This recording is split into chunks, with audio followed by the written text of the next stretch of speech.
위치 추적 그 어플에는 계속 학교라고 찍혀 있는 상황이었고, 서랍을 여닫는 소리, 반복되는 거친 숨소리가 들렸습니다. 학교 선생님들이 1시간 동안 찾아다녔는데 하늘이를 못 찾았어요.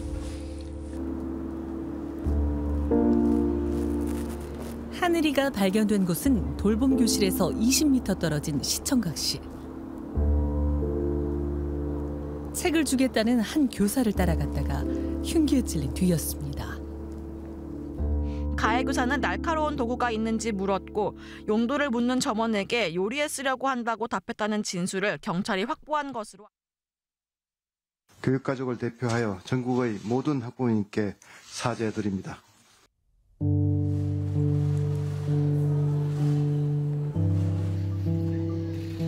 가족들은 눈물로 생떼 같은 딸을 떠나보냈습니다.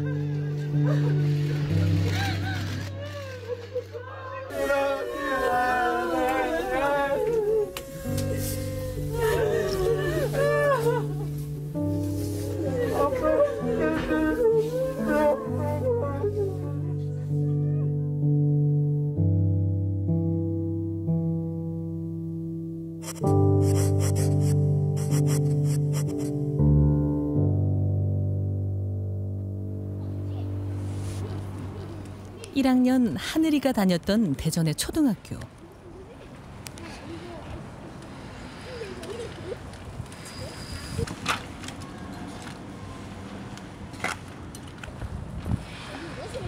시간을 내서 딸의 학교를 찾은 이현섭 씨가 하늘이를 기립니다. 이 씨의 딸은 하늘이와 같은 반 친구였습니다.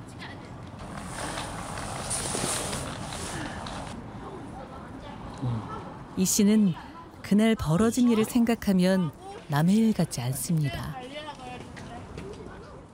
저희 아이가 그때 이제 태권도 학원을 가려고 3시 50분에 나갔었다고 하더라고요. 저희 아이도 될 수 있었구나라는 생각이 들었을 때는 정말 저도 막 손이 떨리더라고요. 저를 막 깨우더라고요. 아빠 무서운데. 아이들도 그런 좀 뭔가 마음속에 그런 좀 트라우마가 생기지 않았나 저는 싶습니다. 학교 앞에 놓였던 추모 물품들은 다 치워졌지만 여전히 매일같이 사람들의 방문이 이어지고 있습니다. 가사가 이제 행복하고 슬기로운 어린이로 지내자 그런 내용이 있는데 뭔가 그걸 보니까 눈물이 좀 나더라고요. 좀 모순적이기도 하고 그래서 부모님 꿈에도 많이 찾아와서 부모님도 너무 아프시지 않게 그렇게 잘 지냈으면 좋겠어요. 그날 이후 일상으로 돌아가기란 학생과 학부모 모두에게 쉽지 않아 보입니다.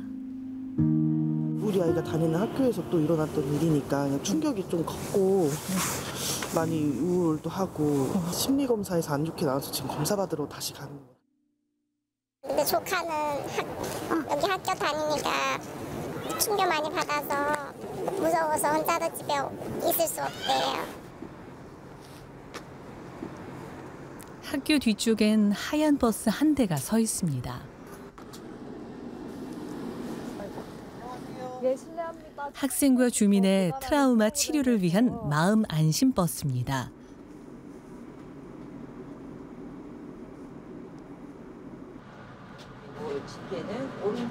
하루 평균 20명이 찾아 심리검사와 스트레스 검사를 받고 있습니다.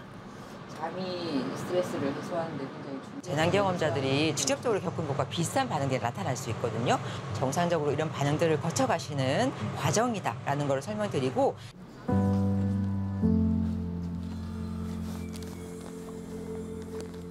학교 인근의 한 꽃집. 하늘이를 위해 흰 국화를 사러 온 어린 손님들에게 주인은 돈을 받지 않고 있습니다. 4~5명씩 이렇게 모여서 이렇게 사러 오더라고요. 사러 왔는데 그냥 오늘은 이모가 나눠주는 거야 이렇게 하면서 그냥 나눠줬거든요. 일주일 동안 무료로 나눠준 국화가 300송입니다. 하루 종일 잠도 안 들고 막 이렇게 마음이 아프고, 그나마 제가 할 수 있는 거 조그만한 거라도 뭔가 도움이 되고 싶었는데 뭐. 그날 하늘이가 2층 돌봄 교실에서 나온 건 오후 4시 반쯤. 10분이 지나도록 하늘이가 안 나온다는 학원 차량 기사의 연락에 학교 측은 하늘이를 찾기 시작합니다. 부모에게 연락이 간 건 다시 10분 뒤입니다.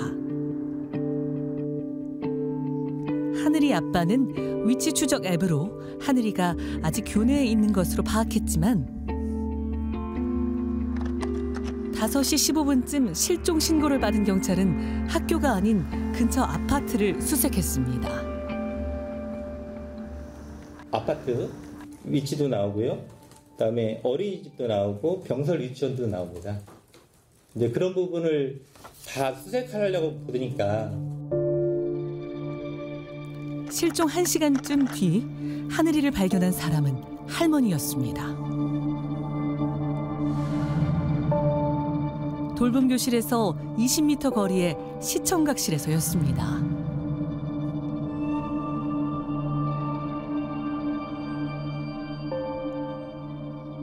하늘이는 학교 안에 있었지만 찾는데 왜 1시간이나 걸렸을까요?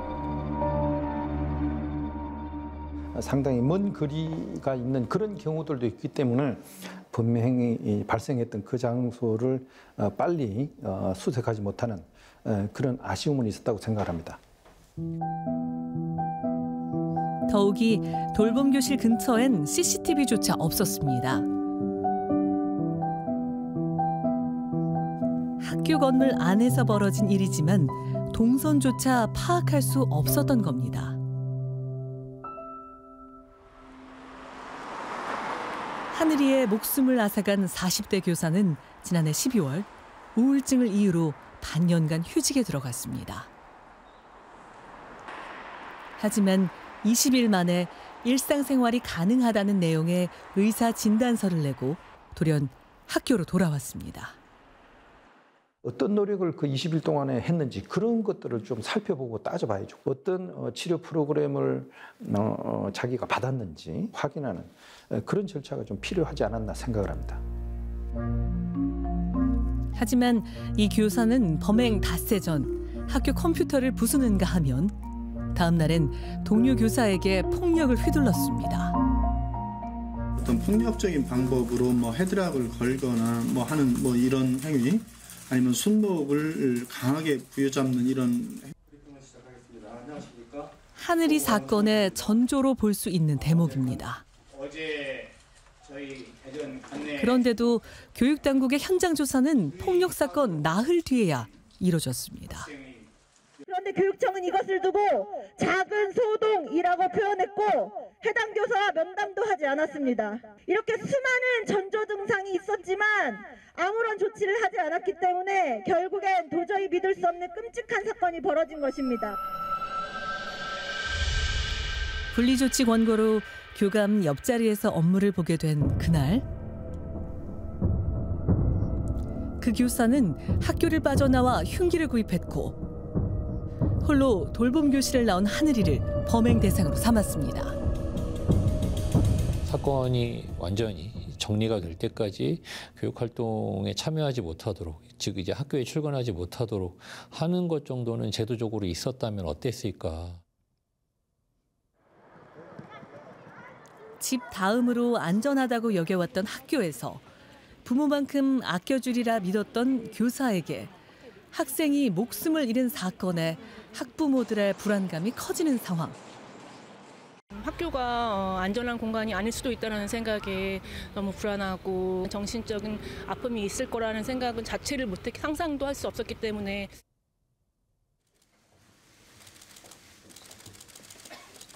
교육부는 정신질환이 있는 교사로부터 학생들을 보호할 수 있도록 교육공무원법 개정안, 이른바 하늘이법 제정을 추진하겠다고 나섰습니다. 정상적인 교직 수행이 곤란한 교원을 교육 현장에서 긴급하게 분리하고 일정한 절차를 거쳐 직권휴직 등 필요한 조치를 내릴 수 있도록 하는 것을 골자로 하고자 합니다. 폭력성이나 공격성이 있는 교원 분리 조치와 직권휴직, 복직 시 회복 여부 확인, 그리고 교사 채용 시 심층 면접, 교원 심리검사 등이 포함됐습니다. 교육부는 교내 사각지대에 CCTV를 확대 설치할 계획입니다. 또 초등학교 1, 2학년의 대면 인계를 위해 인력을 늘리고 학교 전담 경찰관도 증원해 순찰도 강화할 방침입니다. 하지만 교육부가 내놓은 대책에 대해 우려의 목소리도 나옵니다. 필요한 조치를 낼 수 있도록 하는 것을 골자로 하고자 합니다. 10년 차, 한 초등학교 남자 교사에 대한 병원 진단서입니다. 이 교사는 3년 전 학생에게 폭행을 당한 뒤 불안과 우울감을 겪고 있습니다.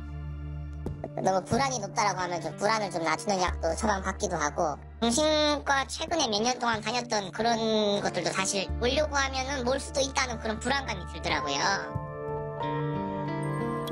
이처럼 과도한 업무와 학부모 민원, 학교 폭력 때문에 우울증으로 병원 진료를 받은 초등학교 교직원은 2023년 기준 9,400여 명, 3년 새 2배 가까이 늘었습니다. 같은 기간 불안장애도 60% 이상 증가했습니다. 정신과적 질병 하나로만 이 교사의 인성이나 적격성 여부를 판단하기는 무척 좀 예민한 문제일 것 같아요. 이 특수한 사건 같은 경우를 걸러낼 수 있을까? 공격적인 행동을 보였다는 게 인격이든 뭐 병명이든 간에 학교 내에서 조금 어떤 예방할 수 있는 시스템이 있었으면 좋겠어요. 하늘이법 내용처럼 폭력성이나 이상 행동을 보이는 교원을 긴급히 분리하려면 구체적인 기준부터 마련해야 한다고 교사들은 지적합니다. 사례들을 분류해서 구체적인 구성 요건들에 합당하면 그들을 즉시 교육활동으로부터 배제시킬 수 있도록 행위 중심의 매뉴얼을 만드는 것이 가장 현실적이고 효과적인 대책 방안이라고 저는 생각합니다. 근본적 안전대책 마련하라! 또 하늘이 사건에 대한 조사도 끝나지 않았는데 대책부터 내놓는 건 성급하다는 의견도 있습니다. 철저한 조사가 먼저고 대책을 마련하는 과정에 학생과 학부모, 교사 등 학교 구성원들의 의견도 반영돼야 한다는 겁니다. 골속으로 추진하는 법안에 대해서 굉장히 우려스러운 마음이고요. 조금 교육 관계자들이랑 학부모들이랑 다 같이 모여서 좀 심도 있게 깊이 있는 토론을 통해서 법안을 마련했으면 좋겠습니다. 정신질환 등으로 직무가 불가능한 교사를 관리하겠다는 정부의 대책은 20년 전에도 나왔습니다. 교단에서 학생을 가르쳐서는 안 되는 부적격 교사에 대한 퇴출 작업이 이르면 오는 9월부터 시작됩니다. 당시 시도 교육청별로 질환교원 심의위원회가 설치됐는데 얼마나 실효성이 있었을까요? 하늘이 사건이 일어난 대전 지역의 경우 이 위원회가 도입된 2015년 이후 딱 한 번 열렸습니다. 이에 정부는 하늘이법 제정을 통해 교원 직무수행 적합성 심의위원회를 법제화하고 휴직과 복직 절차를 강화한다는 계획입니다. 한 소녀의 희생이 있고서야 학교 안전 강화를 위해 추진되는 하늘이법. 이번에도 실질적인 대책을 만들지 못한다면 우리 아이들의 안전은 요원할 수밖에 없습니다.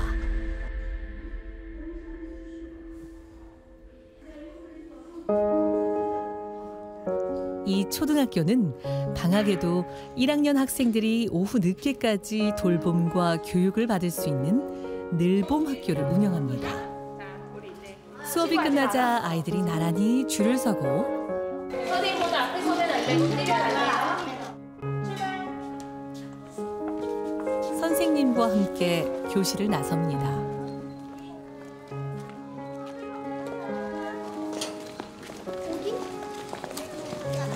오면 돼. 그런 사건이 일어났을 때 더 이상 아이들이 안전한 곳이 어디인가라는 생각을 좀 많이 해서 안타깝기도 하고, 아이가 웃으면서 나오면 저는 오늘도 아이가 안전하고 행복하게 즐겁게 학교 생활했구나.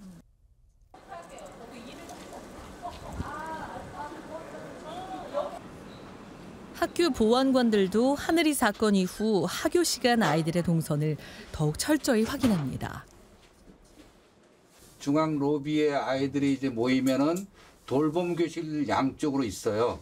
그래서 돌봄 교실로 가는 아이들 돌봄 선생님께 인계시키고 나머지 아이들을 데리고 중앙 현관으로 나오게 됩니다. 늘봄학교 학생들의 하굣길. 60대 두 여성이 동행합니다. 교내 이동과 하교, 수업 보조 역할까지 맡은 늘봄학교 지원단으로 노인 일자리 사업의 하나로 도입됐습니다. 가족과 귀가하기도 하고 학원에 가거나 돌봄 교실에 머무는 등 아이들 일정이 다 달라서 잠시라도 긴장을 늦출 수 없습니다. 계단을 내려올 때나 여기 이제 학교 안에서 나갈 때도 초록색 길로 안전하게 나갈 수 있도록 항상 늘 붙어서 같이 가고 있습니다. 학교 업무가 과정되고 그중 가장 큰 문제가 아이들 안전 문제. 그 안전 문제 해결해서 저희들이 지역사회 업무 협약회가 작년에 지원하게 됐습니다.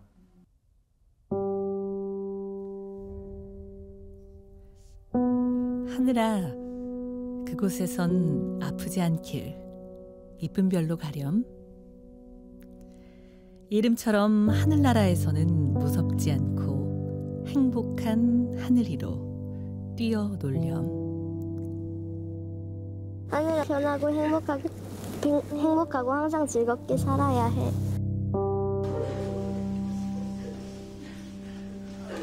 하늘이를 먼저 떠나보낸 어른들은 이런 일이 또다시 일어나서는 안 된다고 입을 모아 말합니다. 제가 원하는 건 절대 다음부터는 우리 딸의 같은 상황이 이루어지지 않는 것 하나입니다. 다시는 우리 아이와 같은 일이 벌어지지 않도록. 아이들이 가장 오랜 시간이 걸쳐서 있는 곳이 학교잖아요. 이 시간이 아이한테 지금 현실이 즐거웠으면 좋겠어요. 새학년, 새학기를 맞는 아이들은 학교 갈 준비를 마쳤습니다. 이 아이들을 지키는 일은 이제 어른들에게 주어진 숙제입니다.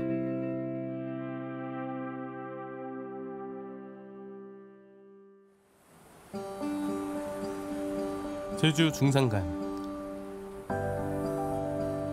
한 대형 목장이 뒤넓게 펼쳐져 있습니다.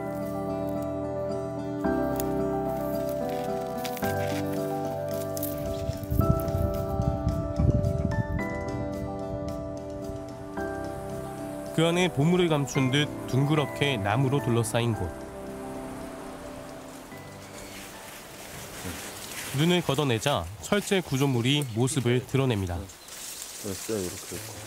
1975년 2월 27일 우리나라에서 처음 가동한 풍력발전기 흔적입니다. 기초 구조물인 거죠.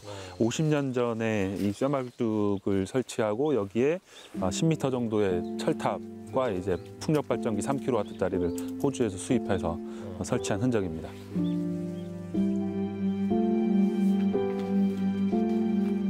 반세기 전 우리나라 풍력발전이 제주에서 시작됐습니다.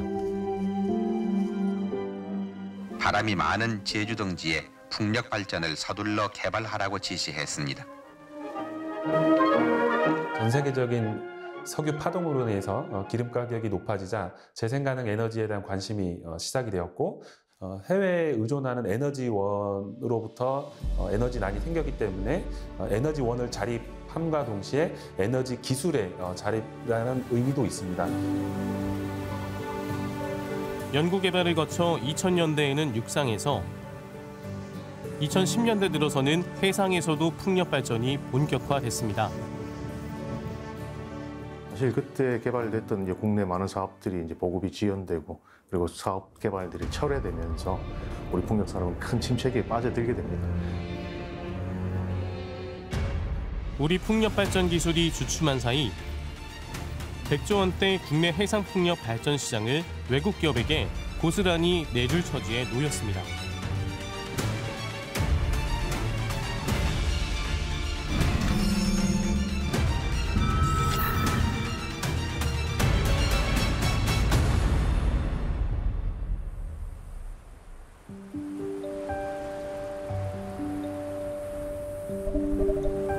제주공항에서 남서쪽으로 30여 킬로미터 떨어진 바닷가. 아파트 30층 높이 풍력발전기 10기가 돌아가고 있습니다. 2017년 9월 가동한 우리나라 최초 상업용 해상풍력 발전단지로 총 사업비 1,650억 원이 들어갔습니다. 제주도민 6만 명이 1년간 쓸 수 있는 전기를 만들 수 있습니다.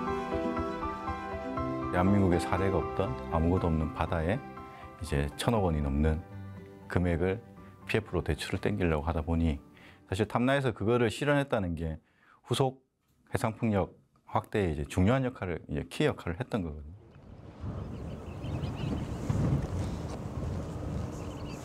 안녕하세요.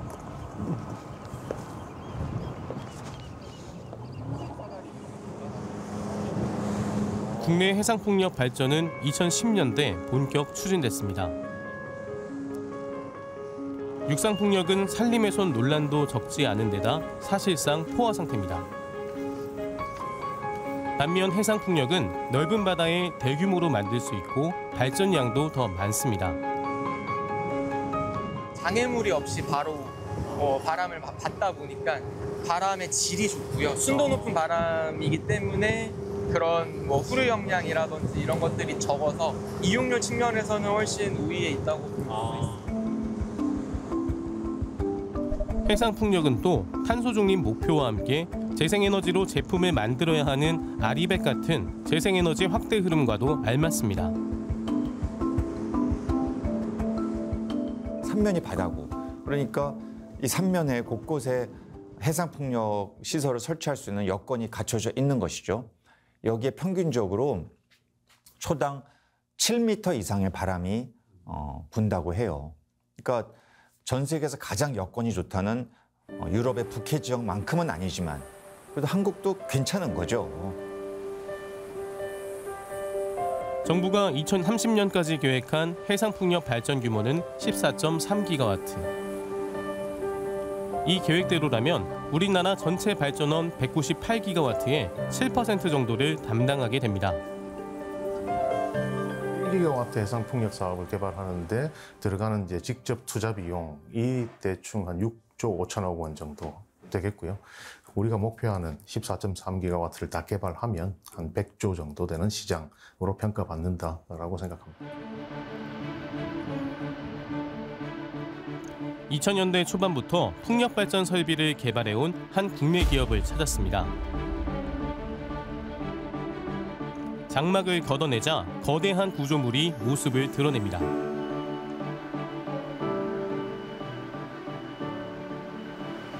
풍력 발전기에 들어가는 10메가와트급 터빈의 부품입니다. 우리가 처음에 개발할 때만 해도 2006년도, 2007년도 그때 당시만 해도 0.75메가와트? 그러니까 지금은 10메가와트. 그러니까 용량 대비해서는 거의 13배 이상. 그러니까 엄청 커진 거네요. 그렇죠. 터빈은 풍력 발전의 핵심 설비로 바람의 힘을 받은 블레이드가 나셀 안에 발전기를 돌려 전기를 만드는 구조로 돼 있습니다. 터빈은 발전 용량이 클수록 더 많은 전기를 만들 수 있기 때문에 대형화가 관건입니다. 기존 국내 해상풍력 발전단지에 설치된 터빈은 최고 5.56MW 수준. 이 기업은 올해 말까지 10MW급 시제품을 만들 계획입니다. 우리나라에도 이 초대형 해상풍력 터빈을 설계하고 개발할 수 있는 기술력을 갖고 있다는 것이 입증이 된 셈이고요. 하지만 시장 상황이 녹록지만은 않습니다.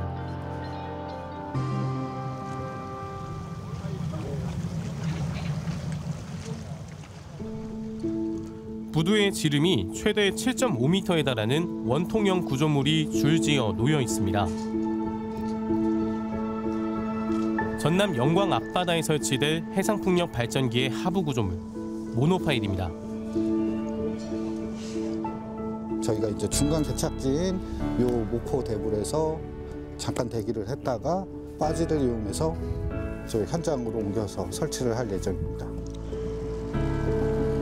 이 해상풍력 발전단지의 발전 용량은 364.8MW로 국내 최대 규모입니다. 총 사업비가 2조 원을 넘습니다. 그런데 이 사업을 두고 풍력발전기 설비 업계에서 논란이 벌어졌습니다. 핵심 설비인 터빈을 중국계 독일 회사 제품을 쓰기로 했기 때문입니다. 국내에 있는 그 두산과 유니스라는 두 개의 터빈 회사가 해상풍력에 대규모로 공급을 하고 여기에 금융기관들이 파이낸스를 제공했던 이런 경험들이 충분치 않습니다. 부득이하게 해외에서 파이낸싱을 할 수밖에 없었고 해외에서 프로젝트 파이낸싱을 하는 글로벌 금융기관들은 외국에서 다양한 해상풍력 프로젝트에서 경험을 축적한 터빈, 신뢰성 있는 터빈을 선호하기 때문에 국산 터빈은 운용 실적, 이른바 트랙 레코드가 부족하다는 것이 이유였습니다. 지난해 말 기준 국내 가동 중인 해상풍력 발전단지 3곳에선 모두 국산 터빈을 썼습니다. 하지만 이 터빈을 다 합쳐도 50개가 안 됩니다. 20년 동안 고장 없이 오래 쓸 수 있는, 신뢰할 수 있는 그런 터빈을 시장에서는 선호를 하게 되는데 실제 우리나라에서 만들어낸 제품들은 다 시제품이었기 때문에 중요한 그 전기 생산 설비로 사용할 그런 사업자들은 없었던 거죠. 이미 운영 실적을 쌓은 해외 기업의 터빈 성능은 더 빠른 속도로 발전하고 있습니다. 해외에서는 이미 15MW급 터빈도 상용화됐습니다. 최고 8MW급인 국산 터빈으로는 시장에서 경쟁할 수 없는 상황입니다. 사업자가 20년 동안 안정적인 매출을 기대할 수 있는 정부 입찰에 선정된 해상풍력 사업은 지난 3년 동안 모두 11건. 이 가운데 국산 터빈을 쓰겠다고 밝힌 곳은 한 곳뿐입니다.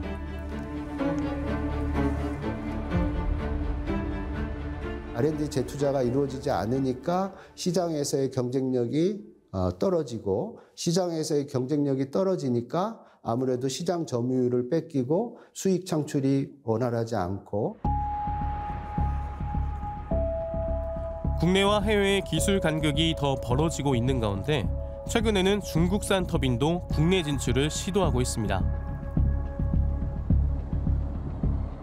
우리 터빈 기술력은 한 80% 정도까지 와 있지 않을까라고 생각합니다. 중국산 해상풍력 터빈의 기술 수준은 유럽과 미국산 대비 한 90% 정도 이상까지도 올라갔다라고 저는 생각합니다. 기술적으로도 굉장히 신뢰할 만한 제품이 나온 상태이고 가격적인 메리트가 너무 크기 때문에 일단 중국산을 쳐다보지 않을 수는 없습니다, 사업자들이. 그렇다면 국산 터빈은 왜 실적을 쌓지 못했던 걸까요? 전북 고창 90포항에서 배를 타고 달리기를 20여 분. 거대한 해상 변전소와 함께 풍력 발전기가 눈에 들어옵니다.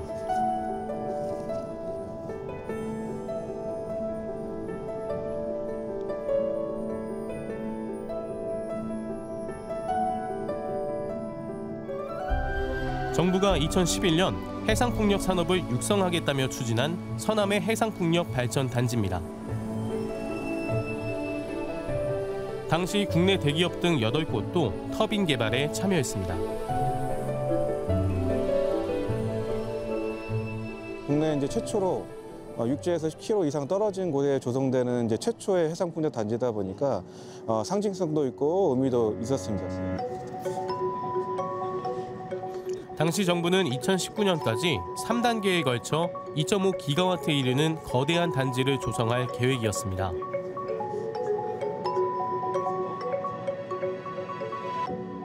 단계에서는 그 실증이라는 개념으로 해서 이제 신기술을 도입하고 검증하는 그런 단계고, 2단계는 그런 검증된 기술을 활용해서 이제 트랙 레코드를 쌓는 그런 단계입니다. 그래서 그러한 과정을 거친 다음에 3단계 확산 단계로 이제 대규모로 이제 그런 기술들을 적용해서 육성해 나가는 그런 단계로. 하지만 계획과 달리 6년 넘게 지난 2017년에 착공했고 15년이 지난 지금도 아직 1단계 60메가와트에 불과합니다. 그 사이 참여 기업들도 대부분 빠져나갔습니다. 사업이 지연된 가장 큰 이유는 바로 어업인과의 갈등이었습니다. 처음에 시작하다 보니까 이제 이 명확한 지침이 있는 것도 아니고, 이제 초반에는 서로 어찌할 바를 몰랐죠. 뭐 이렇게 사업을 하는 분들도 얼마나 보상을 해줘야 되는 건지, 또 받아들이는 분도 저게 보상이 맞는 건지, 이제 그런 것들이 이 간극이 있다 보니까.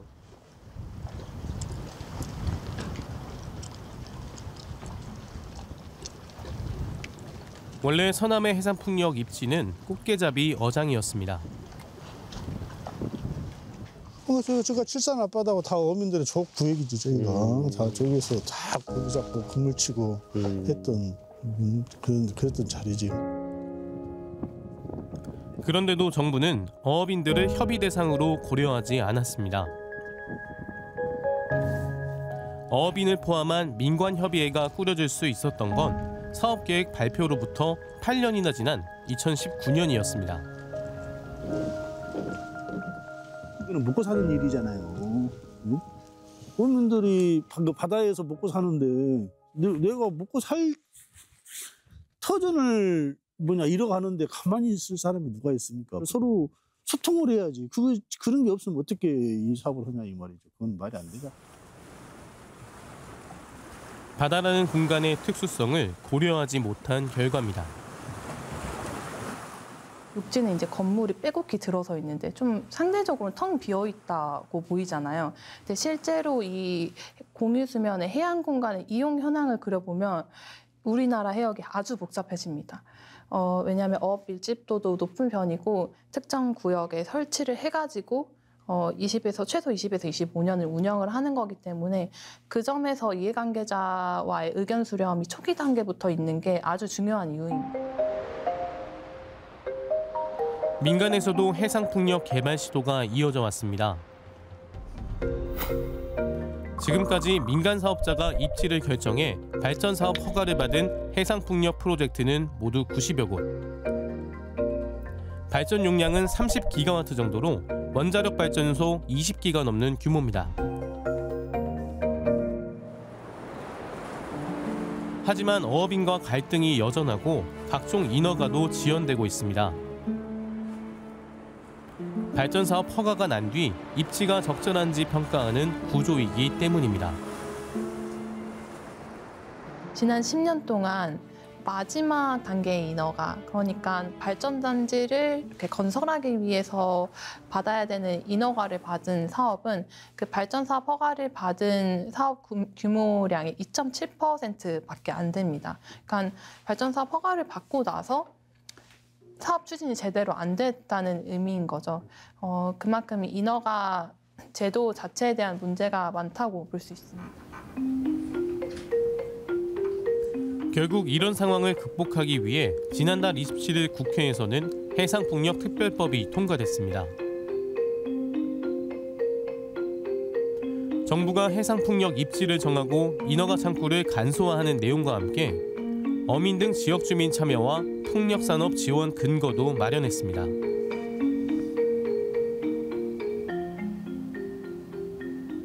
여러 형태의 기업들이 참여를 하게 될 텐데 잘만 되면 빠른 속도로 현재의 우리나라의 해상풍력 발전 설비의 규모는 200메가, 참 어디 다른 나라 가면 부끄러워서 얘기도 못합니다.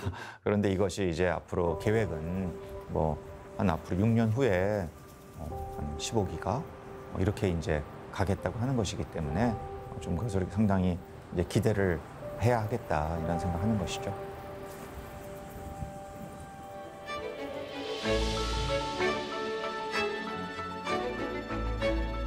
우리나라에서 풍력 발전기가 처음 가동한 날을 기념해 마련된 한국 풍력의 날 행사.